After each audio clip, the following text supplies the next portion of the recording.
कार्तिक मास महात्म्य कथा अध्याय 24वां। लिखवाओ से निज दया से सुंदर भाव बताकर, कार्तिक मास 24वां अध्याय सुनो सुधाकर।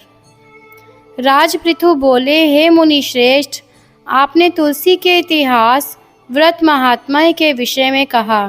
अब आप कृपया कर मुझे यह बताइए कि कार्तिक मास में क्या और भी देवताओं का पूजन होता है, यह भी विस्तार पूर्वक बताइए। नारद जी बोले, पूर्व काल की बात है, सहस्र पर्वत पर करवीकर में धर्मदत्त नामक विख्यात कोई धर्मज्ञ ब्राह्मण रहते थे। एक दिन कार्तिक मास में भगवान विष्णु के समीप जागरण करने के लिए वे भगवान के मंदिर की ओर चले। उस समय एक पहर रात बाकी थी। भगवान के पूजन की सामग्री साथ लिए जाते हुए ब्राह्मण ने मार्ग में देखा कि एक भयंकर राक्षसी आ रही है। उसका शरीर नंगा और मांस रहित था।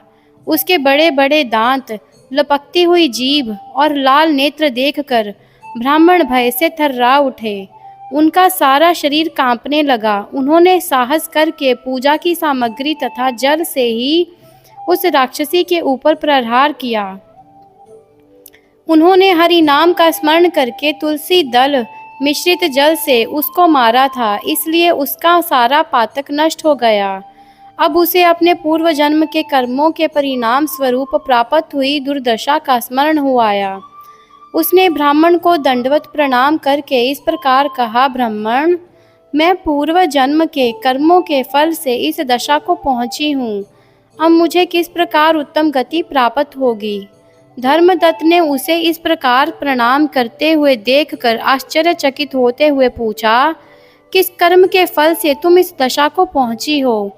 कहाँ की रहने वाली हो? तुम्हारा नाम क्या है और आचार व्यवहार कैसा है? ये सारी बातें तुम मुझे बताओ। उस राक्षसी का नाम कलहा था।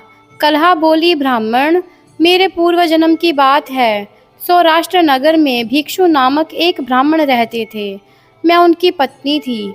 मेरा नाम कलहा था और मैं बड़े क्रूर स्वभाव की स्त्री थी। मैंने वचन से भी कभी अपने पिता का भला नहीं किया। उन्हें कभी मीठा भोजन नहीं परोसा। सदा अपने स्वामी को धोखा ही देती रही।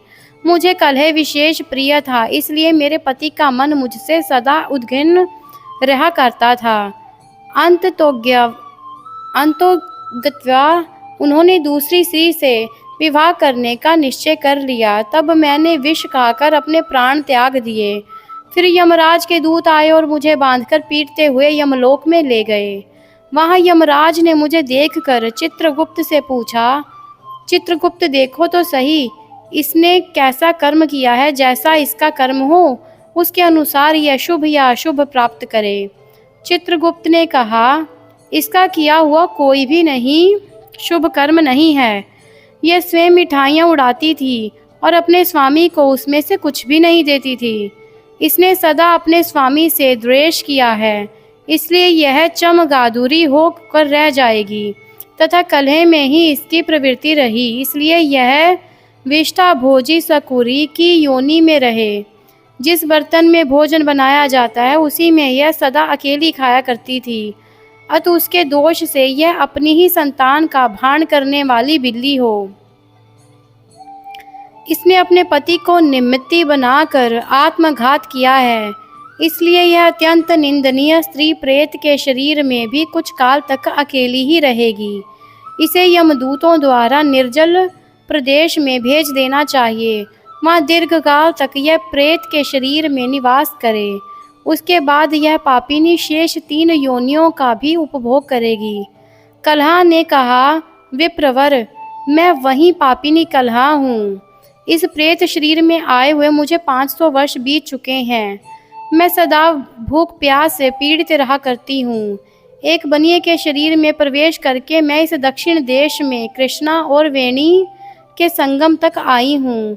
ज्यों ही संगम तट पर पहुंची त्यों ही भगवान शिव और विष्णु के पार्षदों ने मुझे बलपूर्वक बनिए के शरीर से दूर भगा दिया। तब से मैं भूख का कष्ट सहन करती हुई इधर उधर घूम रही हूँ। इतने में ही आपके ऊपर मेरी दृष्टि पड़ गई। आपके हाथ से तुलसी मिश्रित जल का संसर्ग पाकर मेरे सब पाप नष्ट हो गए हैं। दृगश्रेष्ठ द्विजश्रेष्ठ, अब आप ही कोई उपाय कीजिए। बताइए, मेरे इस शरीर से और भविष्य में होने वाली भयंकर 3 योनियों से किस प्रकार मुक्त होऊंगी। कलह का यह वचन सुनकर धर्मदत्त उसके पिछले कर्मों और वर्तमान अवस्था को देखकर बहुत दुखी हुआ। फिर उसने बहुत सोच विचार करने के बाद कहा, धर्मदत्त जी ने कथन की कथा का वर्णन 25वें अध्याय में किया गया है। कार्तिक मास का महात्म्य, कथा अध्याय 25वां। राधे राधे। इसी के साथ ये अध्याय समाप्त होता है। चलते हैं इसी अध्याय की अगली शुरुआत की तरफ। राधे राधे।